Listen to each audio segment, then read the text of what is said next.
L'homme ne vivra pas de pain seulement, mais de toute parole qui sort de la bouche de Dieu. Voici votre moment de méditation quotidienne.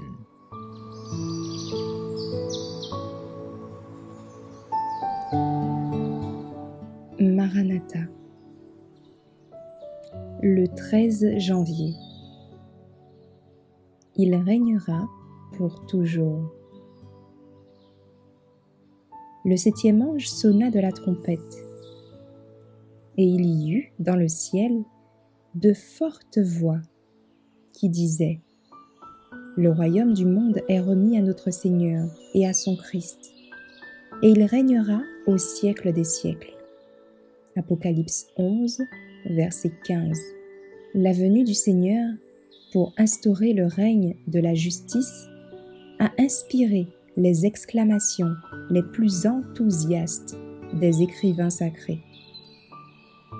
Le psalmiste a chanté la puissance et la majesté du roi d'Israël. Que les cieux se réjouissent et que la terre soit dans l'allégresse devant l'Éternel. Car il vient pour juger la terre. Il jugera le monde avec justice et les peuples selon sa fidélité.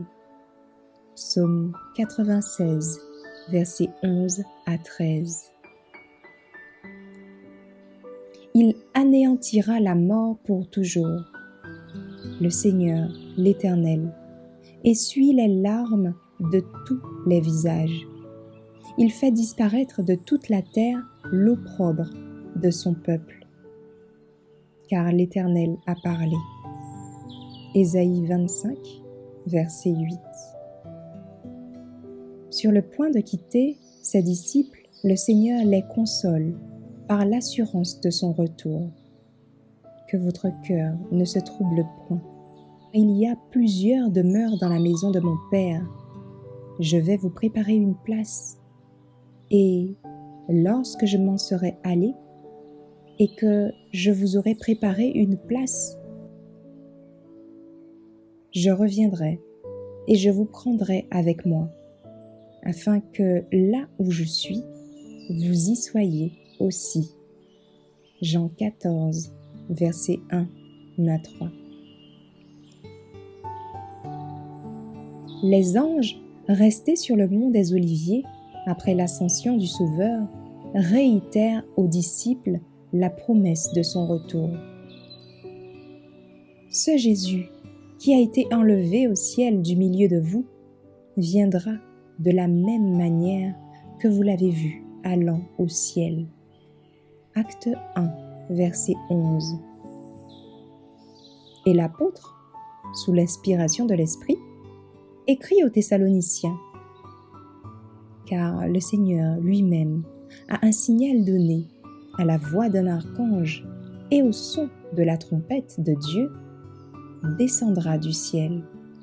Le prophète de Patmos écrit : Voici, il vient avec les nuées, et tout œil le verra.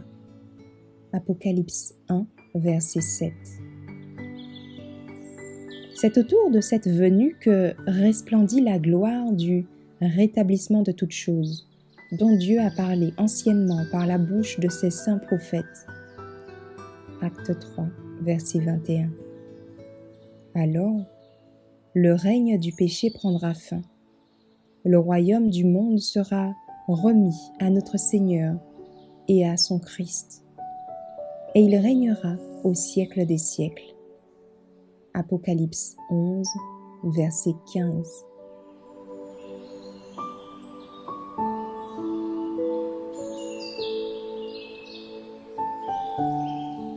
Merci d'avoir écouté cette présentation. Assurez-vous de nous rejoindre demain pour votre moment de méditation quotidienne avec lereste.org.